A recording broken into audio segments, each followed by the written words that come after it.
नमः शिवाय। भक्तों, आज हम सभी संपूर्ण शिव पुराण कथा में विद्येश्वर संहिता अध्याय 24 में भस्म धारण की महिमा को जानेंगे। सूत जी ने कहा, हे ऋषियों, अब मैं तुम्हारे लिए समस्त वस्तुओं को पावन करने वाले भस्म का महात्म्य सुनाता हूँ। भस्म दो प्रकार की होती है, एक महाभस्म और दूसरी स्वल्प भस्म। महाभस्म के भी अनेक भेद हैं। यह तीन प्रकार की होती हैं, श्रोता, सामर्थ और लौकिक। श्रोता और सामर्थ भस्म केवल ब्राह्मणों के ही उपयोग में आने योग्य हैं। लौकिक भस्म का उपयोग सभी मनुष्य जन कर सकते हैं। ब्राह्मणों को वैदिक मंत्रों का जाप करते हुए भस्म धारण करनी चाहिए तथा अन्य मनुष्य बिना मंत्रों के भस्म धारण कर सकते हैं। उपलों से सिद्ध की हुई भस्म अग्नय भस्म कहलाती है या त्रिपुंड का द्रव्य है। अन्य यज्ञ से प्रकट हुई भस्म भी त्रिपुंड धारण के काम आती है। जबाली उपनिषद के अनुसार अग्नि इत्यादि मंत्रों द्वारा 7 बार जल में भिगोकर शरीर में भस्म लगाएं। तीनों संध्याओं में जो शिव भस्म से त्रिपुंड लगाता है वह सब पापों से मुक्त होकर शिव की कृपा से मोक्ष पाता है। त्रिपुंड और भस्म लगाकर विधि पूर्वक जाप करें। भगवान शिव और विष्णु ने भी त्रिपुंड धारण किया है। अन्य देवियों सहित भगवती उमा और देवी लक्ष्मी ने इसकी प्रशंसा की है। ब्राह्मणों, क्षत्रियों, वैश्यों, शूद्रों, वर्ण संकरों तथा जाति भ्रष्ट पुरुषों ने भी उदलन एवं त्रिपुंड रूप में भस्म धारण की है। महर्षियों, इस प्रकार संक्षेप में मैंने त्रिपुंड का महात्म्य बताया है। यह समस्त प्राणियों के लिए गोपनीय है। ललाट अर्थात माथे पर भौं के मध्य भाग से भौं के अंत भाग जितना बड़ा त्रिपुंड ललाट में धारण करना चाहिए। मध्यमा और अनामिका अंगुली से 2 रेखाएं करके अंगूठे द्वारा बीच में सीधी रेखा त्रिपुंड कहलाती है। त्रिपुंड अत्यंत उत्तम तथा भोग और मोक्ष देने वाला है। त्रिपुंड की एक एक रेखा में 9 देवता हैं जो सभी अंगों में स्थित हैं।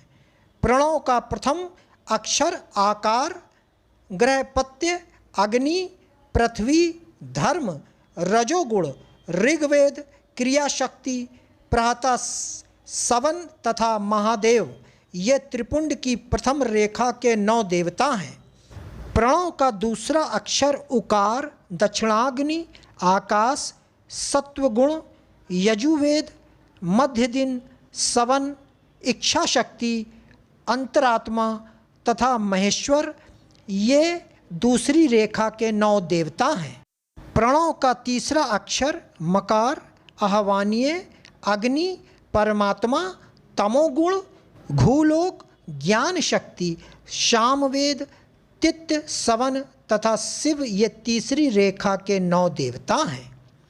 प्रतिदिन स्नान से शुद्ध होकर भक्ति भाव से त्रिपुंड में स्थित देवताओं को नमस्कार कर त्रिपुंड धारण करें।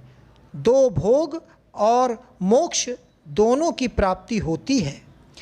भस्म को 32, 16, 8 अथवा 5 स्थानों में धारण करें। सिर, माथा, दोनों कान, दोनों आँखें, नाक के दोनों नथुने, दोनों हाथ, मुंह, कंठ, दोनों कोहनी, दोनों भुजदंड, हृदय, दोनों बगल, नाभि, दोनों अंडकोश, दोनों उरु, दोनों घुटनों, दोनों पिंडलियों, दोनों जांघों और पांव आदि 32 अंगों में क्रमशः अग्नि, वायु, पृथ्वी, देश, 10 दिशाओं, 10 दिक्पाल, 8 वसुंधरा, ध्रुव, सोम, आम, अनिल, प्रातःकाल इत्यादि का नाम लेकर भक्ति भाव से त्रिपुंड धारण करें अथवा एकाग्रचित हो 16 स्थान में ही त्रिपुंड धारण करें। सिर, माथा, कंठ, दोनों कंधों, दोनों हाथों, दोनों कोहनियों तथा दोनों कलाइयों, हृदय, नाभि, दोनों पसलियों एवं पीठ में त्रिपुंड लगाकर इन 16 अंगों में धारण करें। तब अश्विनी कुमार शिव शक्ति, रुद्र, ईश, नारद और वामा आदि 9 शक्तियों का पूजन करके उन्हें त्रिपुंड में धारण करें। सिर, बालों, दोनों कान, मुंह, दोनों हाथ, हृदय, नाभि, उरु युगल, दोनों पिंडली एवं दोनों पांव, इन 16 अंगों में क्रमशः शिव, चंद्रमा, रुद्र, ब्रह्मा, गणेश, लक्ष्मी, विष्णु, शिव प्रजापति, नाग, दोनों नागकन्या, ऋषि कन्या, समुद्र तीर्थ इत्यादि के नाम स्मरण करके त्रिपुंड भस्म धारण करें। माथा, दोनों कान, दोनों कांधे, छाती, नाभि एवं गुर्दा अंग आदि 8 अंगों में सप्तऋषि ब्राह्मणों का नाम लेकर भस्म धारण करें अथवा मस्तक, दोनों भुजाएं, हृदय और नाभि, इन 5 स्थानों को भस्म धारण करने के योग बताया गया है। देश तथा काल को ध्यान में रखकर भस्म को अभिमंत्रित करना चाहिए तथा भस्म को जल में मिलाना चाहिए। त्रिनेत्रधारी, सभी गुणों के आधार तथा सभी देवताओं के जनक और ब्रह्मा एवं रुद्र की उत्पत्ति करने वाले परम ब्रह्मा परमात्मा शिव का ध्यान करते हुए ओम नमः शिवाय मंत्र को बोलते हुए माथे एवं अंगों पर त्रिपुंड धारण करें। भक्तों, आगे की कथा विद्येश्वर संहिता अध्याय 25 अवश्य सुने और हमें कमेंट में ओम नमः शिवाय लिखना ना भूलें।